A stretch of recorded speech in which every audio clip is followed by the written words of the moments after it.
Hi everybody, it's Sally from Sally Stampers. Thank you for joining me today. Today I'm bringing you my mason jar sweetie card. How cute are these? They just have a small handful of sweeties inside. Yes, you do have to rip the packaging open to get them out, but what a cute little gift to give to someone. You know, a child coming out of school, or a grandchild, or a niece or nephew, or someone, just as a little something. You could even maybe send one in the post because they're not that thick really, but they're really simple and easy to make, and I'm going to show you how. So to start off with then, you're going to need 2 pieces of cardstock that are 2.5 by 4 inches or 6.5 by 10.5 centimetres. No scoring required, that's the beauty of this one. And then you're going to need a piece of DSP that is 2.25 by 3.75 inches or 6 by 10 centimetres.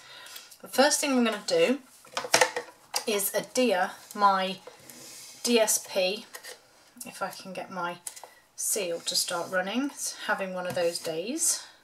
Come on, where are you? There we go. So, no, it's not playing. Go back to the good old snail. So, first thing I'm going to do is put adhesive all over this because I want my DSP to stick to this card really well. So I've covered all of that DSP and I'm just going to pop it onto one of the pieces of cardstock, and then with our fabulous jar punch, oh crumbs, that was a bit tight, what I'm going to do is I'm going to pop it in. It goes all the way to the bottom so it won't go in any further, and then I'm eyeballing the space at the top either side just to make sure that it's relatively central. And then once I'm happy it's all sorted, punch it out. There is your jam jar. Now you could hang on to this if you wanted to use it for a different project because it is well stuck on as soon as we put all that adhesive on. So that's that bit done really well. Then what we need to do is grab one of these really cute mason jar shaker domes. So they come in a pack of 10 and they are just divine. So I'm just going to pop one off there, put them back in the box.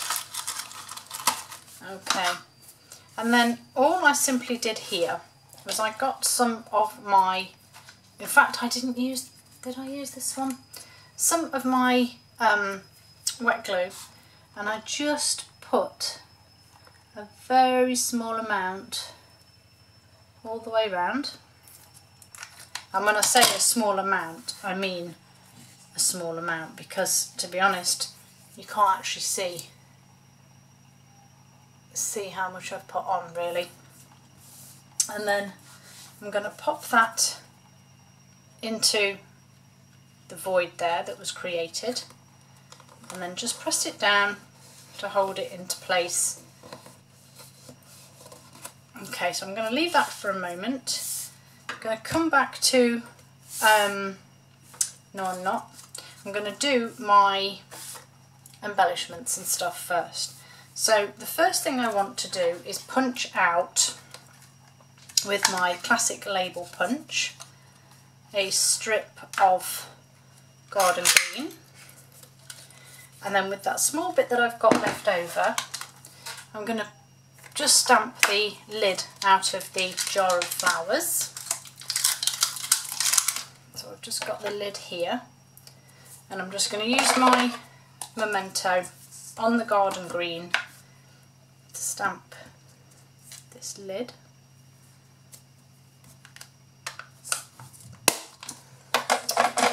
And then I'll just quickly clean that off. Okay.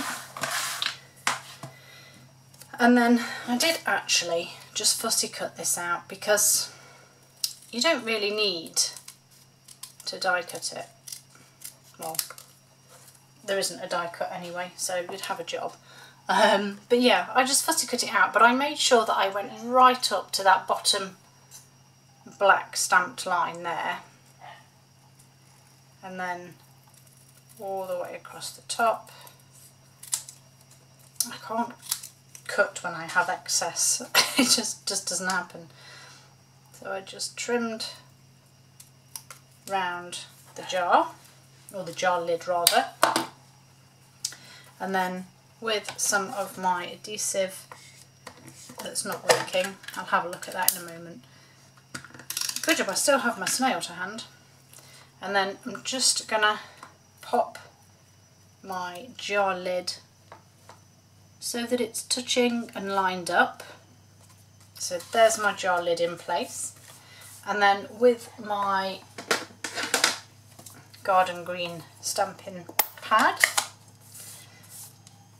and I'm using these fabulous Itty Bitty Greetings. You know that I always use these for any small project because I just love it. So a little hello just stamped onto some Whisper White there, and then back in with my classic label punch, but I want to do one a bit shorter, so I'm going to go about there, and then I want to pop that end back into my punch, which isn't always the easiest thing to do. Of course, the other option is to go in this way if that doesn't work, and then just pull it along to where I want it and punch again, and then I get a shorter version of that. And then I've got some mini dimensionals here, pop on the back of this one, and then this will go on to this one. Oops, it's not quite central, but it's not even straight, is it? Goodness me. Can I undo it? No. Okay, it's going to have to stay wonky and crazy. And then maybe when I take photos of it, I'll try and make sure I take it at an angle that makes it look straight. Couple more dimensionals, and then that will just go on the top there. Not even central either. Oh my goodness, that's seriously bad, isn't it? Seriously bad. Okay, the following piece of cardstock here. So I'm going to run my Seal Plus all the way down the four sides here, and then if you've got the top part here, just add a little bit more. Flip your dome over. Ooh, far too many came out then.